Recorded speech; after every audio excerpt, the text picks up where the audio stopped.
৪২ দিন পর কর্মস্থলে যোগ দিলেন ঢাকা দক্ষিণ সিটি কর্পোরেশনের প্রশাসক মোহাম্মদ শাহজাহান মিয়া।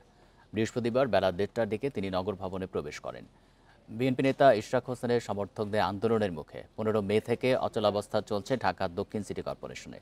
আজও সকাল থেকে ইশরাক সমর্থকেরা নগর ভবনের সামনে অবস্থান নিলেও দুপুরের দিকে তারা চলে যান। কার্যালয়ে ঢুকে প্রশাসক জানান, ১.৫ মাস ধরে নগরবাসী যে দুর্ভোগে ছিল তা দ্রুত সময়ের মধ্যে সমাধান করা হবে। ডেঙ্গু ও জলাবদ্ধতা নিরসনে নানা পদক্ষেপ নেওয়ার কথা জানান শাহজাহান মিয়া। গত সময়ের মতো আর কোনো প্রতিকূলতা আসবে না বলে সার্বিক কাজে জনগণের সহযোগিতা প্রত্যাশা করেন ঢাকা দক্ষিণের প্রশাসক।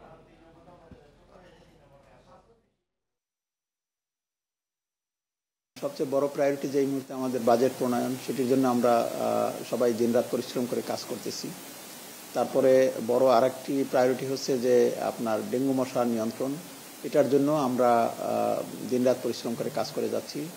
আর হচ্ছে বিশেষ করে পরিষ্কার পরিচ্ছন্নতা, জলাবদ্ধতা নিঃসরণ, এই কাজগুলো নিয়ে আসলে আমরা সামনে এগিয়ে যেতে চাই।